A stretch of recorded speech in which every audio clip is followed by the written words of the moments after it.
मुंबईमध्ये महापौर पदाच्या शर्यतीमध्ये उपमुख्यमंत्री एकनाथ शिंदेंच्या फोडाफोडीच्या राजकारणाला शह देण्याचा प्रयत्न आणि त्याचा भाग म्हणून शिवसेना युबीटी आणि भाजप यांच्यामध्ये पडद्याआड चर्चा सुरू झाल्याची सूत्रांकडून माहिती मिळते।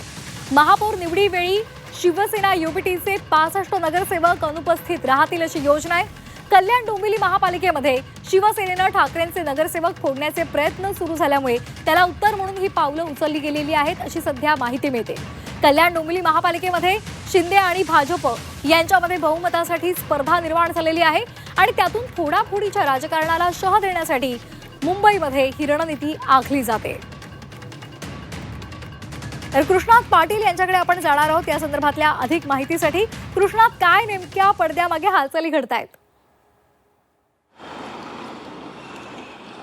उपमुख्यमंत्री एकनाथ शिंदे यांच्या गटाकडून अडीच वर्ष मुंबईचं महापौरपदाची मागणी झाल्यानंतर एकनाथ शिंदे हे कुठेतरी आपली बार्गेनिंग पॉवर वाढवत आहेत हे आता भाजपच्या लक्षात आलेलं आहे आणि त्याचमुळं आता ही देखील खेळी खेळली जाते की एकनाथ शिंदे यांची बार्गेनिंग पॉवर कमी करायची असेल तर अशा प्रकारची एक बातमी सध्या समोर येते की उद्धव ठाकरे गटाचे 65 नगरसेवक हे महापौर निवडीच्या वेळी अनुपस्थित राहतील आणि त्या संदर्भात देवेंद्र फडणवीस आणि उद्धव ठाकरे या दोघांच्यामध्ये चर्चा झाली असल्याची माहिती सध्या समोर येते। उद्धव ठाकरे गटाकडून या संदर्भात या बातमीला अद्याप कुठलाही दुजोरा दिला गेला नाही, परंतु ही बातमी समोर येते याचा अर्थ कुठं ना कुठंतरी एकनाथ शिंदे यांचे बार्गेनिंग पॉवर कमी करायचा प्रयत्न हा भाजपकडून सुरू झालेला आहे आणि त्याचाच एक भाग म्हणून या बातमीकडे पाहावं लागेल। आणि असं झालं तर कदाचित एकनाथ शिंदे गटाला हा मोठा धक्का असू शकतो, कारण त्यांना सत्तेमध्ये सहभागी न होता थेट भाजप सर्वच्या सर्व सत्ता मुंबई महापालिकेतली ही स्वतःकडे ठेवू शकतं असं जर झालं तर।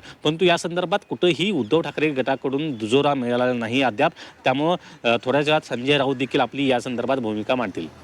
धन्यवाद। त्यामुळे काय आगामी काळात घडामोडी घडतायत हे पाहणं अतिशय महत्त्वाचं राहणार आहे। धन्यवाद कृष्णा दिलेल्या सविस्तर माहितीसाठी।